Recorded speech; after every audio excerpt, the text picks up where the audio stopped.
de la situation critique du footballeur palestinien Mahmoud Sarsak, qui fait partie de l'équipe nationale de football palestinienne, qui en est à 78 jours de grève de la faim, en prison depuis 3 ans en Israël, sans procès et sans charge, sans accusation, et qui est en train de mourir. Il nous semble que M. Le Graët et les autres responsables de la Fédération française de football devraient faire quelque chose pour le sauver.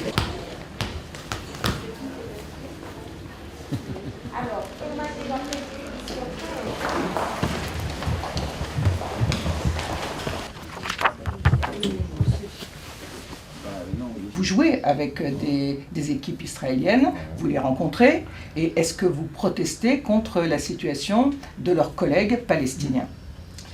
Encore une fois, dans nos attributions, dans nos missions, il n'est pas de notre ressort d'intervenir sur la scène politique.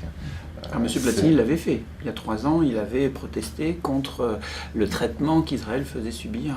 On peut effectivement être tout à fait solidaire de votre démarche, et c'est le cas, la situation. Comment, concrètement, pour que cet homme-là, qui a 25 ans, qui a été arrêté à 22 ans, ne meure pas, là, parce que je veux dire, c'est ce qui va se passer d'un jour à l'autre. Qu'est-ce que la FFF peut faire? Mais c'est encore une fois, ce n'est pas la FFF qui peut faire, c'est le ministère de la Jeunesse et des Sports. Non, je pense qu'entre footballeurs professionnels, il y a un minimum de solidarité, et là on ne parle pas en tant que ministère, je m'adresse à vous, nous nous adressons à vous, en tant que sportifs de haut niveau, qui ne pouvaient pas abandonner, Mahmoud Sarsak à cette situation et entériner des violations du droit international et des droits de l'homme, qui sont terribles. C'est vous qu'on sollicite pour empêcher quelqu'un de mourir, parce que là, il ne peut plus parler. Là, vous imaginez, 78 jours de grève de la faim, il ne peut plus parler. Donc, est-ce que vous allez me dire, c'est pas moi, c'est l'autre, etc.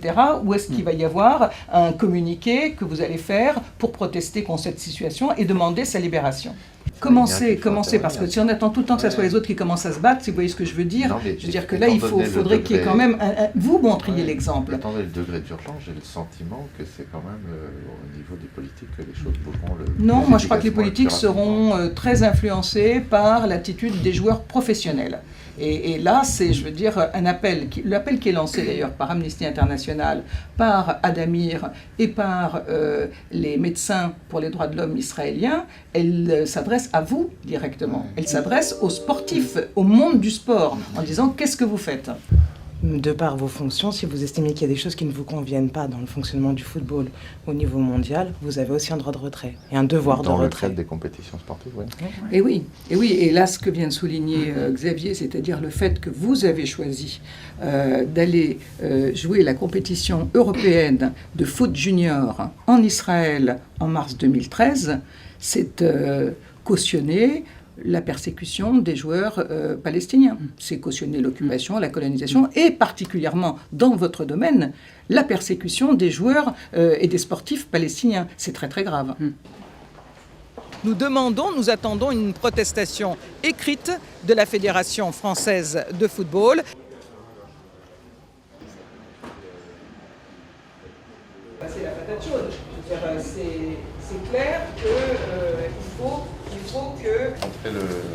Monsieur, je vais vous demander de ne pas filmer, s'il vous plaît.